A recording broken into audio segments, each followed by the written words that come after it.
दोस्तों आज का हमारा टॉपिक है मेंसुरेशन। आज के इस वीडियो में हम क्षेत्रमिति के सभी फार्मूलों को रिकवर करने वाले हैं।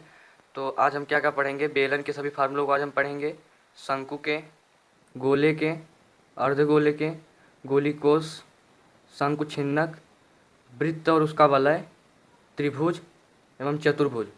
इन टॉपिकों को आज हम क्लियर करने वाले हैं। तो पहला है बेलन, जिसको इंग्लिश में सिलेंडर कहते हैं। उसका आयतन होता है यानी वॉल्यूम होता है पाई आर स्क्वायर एच। उसका वक्रपृष्ठ होता है 2 पाई आर एच और बेलन का संपूर्ण पृष्ठ होता है 2 पाई आर और एच प्लस आर। क्या होता है 2 पाई आर और एच प्लस आर। नेक्स्ट है शंकु का, देख लेते हैं। शंकु शंकु का होता है आयतन 1/3 pi r square h, 1/3 pi r square h. वक्रपृष्ठ होता है पाई आर एल, वक्रपृष्ठ पाई आर एल, यल इसकी तिर्यक ऊंचाई होती है। संपूर्ण पृष्ठ होता है pi r l plus r, pi r l plus r. Next है गोला। गोले का देख लेते हैं। गोले का आयतन होता है 4/3 pi r cube, 4/3 pi r cube. पृष्ठीय क्षेत्रफल होता है 4 पाई आर स्क्वायर। इसका संपूर्ण पृष्ठ और पृष्ठीय क्षेत्रफल एक ही होता है। नेक्स्ट है अर्धगोला। अर्धगोला जिसको हेमीस्फीयर कहते हैं। इसका आयतन होता है 2/3 पाई आर क्यूब। वक्रपृष्ठ होता है 2 पाई आर स्क्वायर और संपूर्ण पृष्ठ होता है 3 पाई आर स्क्वायर। नेक्स्ट है गोली कोष का आयतन। गोली कोष का आयतन जो होता है 4/3 pi capital R cube minus small R cube. आप इसको R1 cube minus R2 cube भी कर सकते हैं। और जो इस यानी कैपिटल आर होता है ये बाहरी त्रिज्या होता है और स्मॉल आर भीतरी त्रिज्या होता है। 4/3 पाई R1 cube minus R2 cube भी आप कह सकते हैं। अब बात कर लेते हैं शंकुछिन्नक। इसको इंग्लिश में फ्रस्टम कहते हैं, इंग्लिश में इसको फ्रस्टम कहते हैं। इसका डायग्राम कुछ इस तरह होता है। इसका आयतन होता है पाई h/3 ब्रैकेट में capital R square plus small R square plus capital R into small R. आप इसको, मैंने बताया, कैपिटल आर की जगह आप R1 इंटू R2 भी कर सकते हैं। यानी पाई h/3 ब्रैकेट में R1 square plus R2 square plus R1 into R2। और ये तिर्यक ऊंचाई होती है यल। अब बात करते हैं वक्रपृष्ठ की।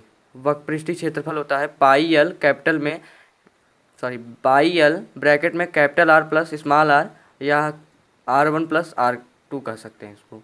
नेक्स्ट है संपूर्ण पृष्ठीय क्षेत्रफल, यानी छिन्नक का संपूर्ण पृष्ठीय क्षेत्रफल होता है पाई ब्रैकेट में capital R square plus small R square plus L, फिर ब्रैकेट में capital R plus small are.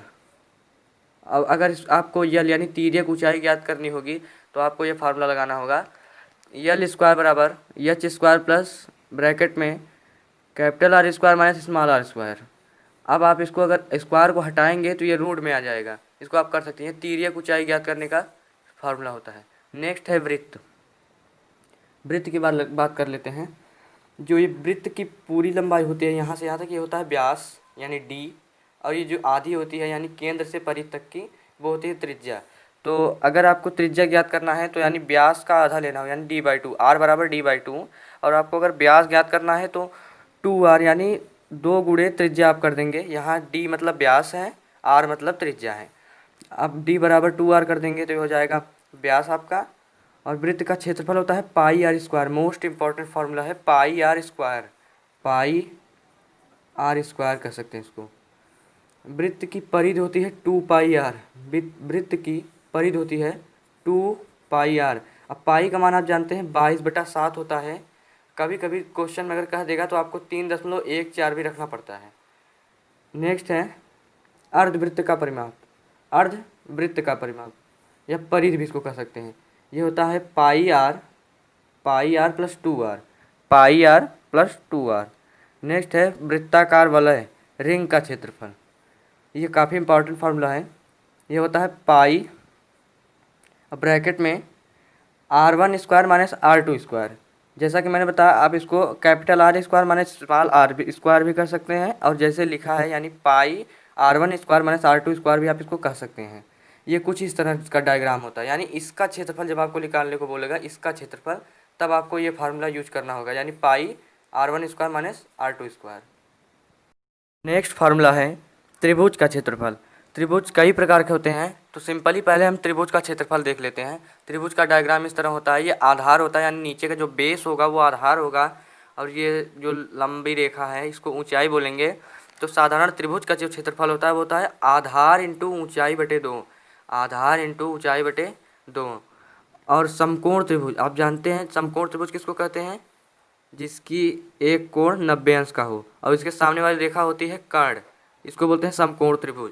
तो समकोण त्रिभुज का जो क्षेत्रफल होता है वो होता है लंब इंटू आधार बटे 2, लंब इंटू आधार बटे 2, यानी लंब इंटू आधार बटे 2।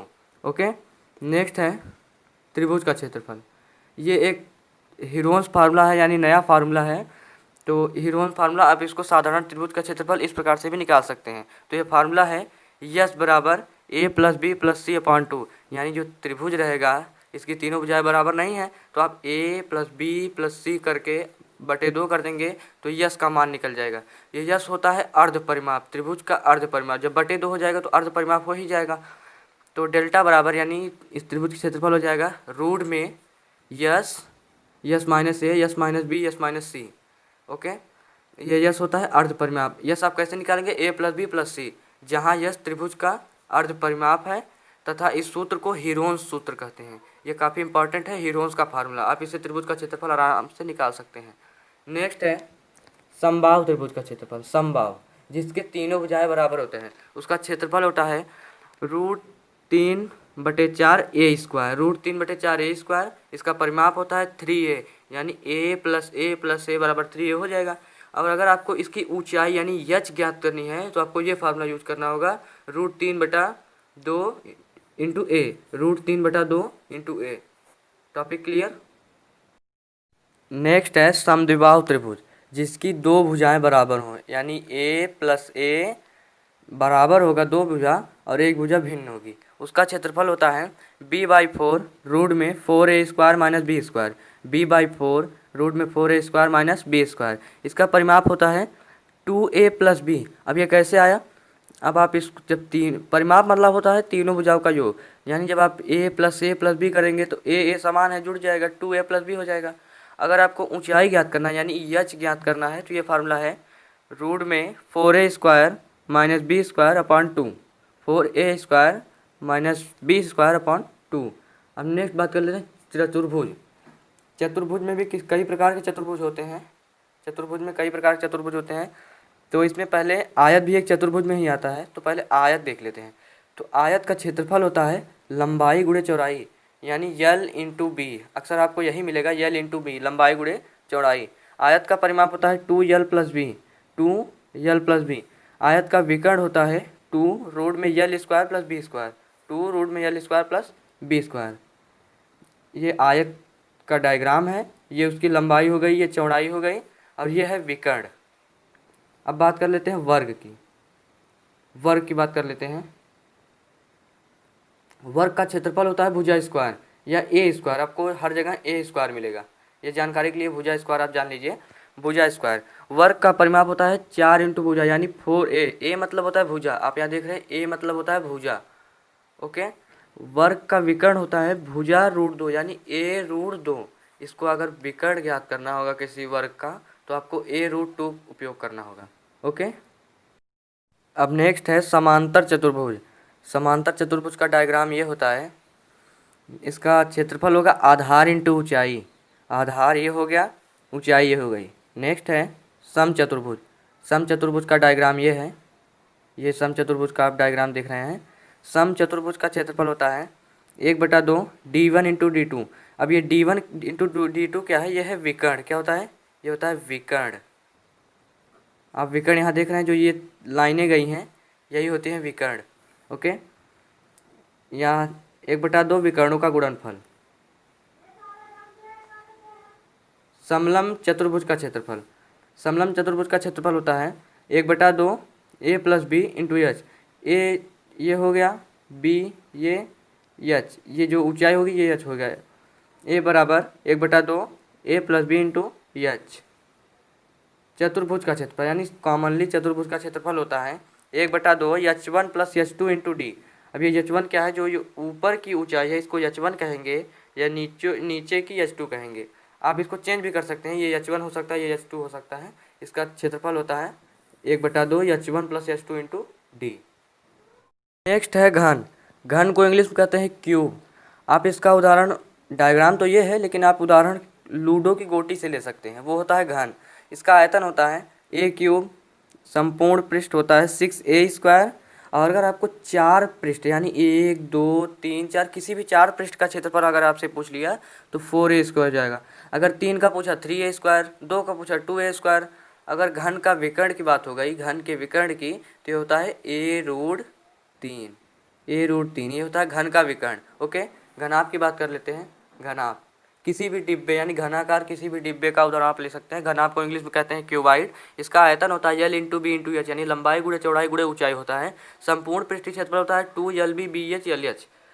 इसको बीच में प्लस लेंगे, 2LB + BH + LH। अब ये L है लंबाई, B है चौड़ाई, H है ऊंचाई। ओके, ये होता है संपूर्ण पृष्ठीय क्षेत्रफल, चारों दीवारों का क्षेत्रफल। अक्सर ये पेंटिंग के सवाल में आता है कि 4 दीवारों को पेंट करने में कितना पैसा लगेगा, ये इसमें ज़्यादा इंपॉर्टेंट लगता है।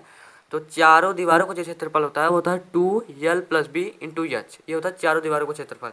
अब जो घन का विकर्ण होता है, घन का विकर्ण वो होता है रोड में L² + B² + H², या रोड में लंबाई का स्क्वायर प्लस चौड़ाई का स्क्वायर प्लस ऊंचाई स्क्वायर। दोस्तों, अगर वीडियो आपको पसंद आए तो प्लीज़ लाइक करें, सब्सक्राइब करें एंड शेयर करें। Thanks for watching.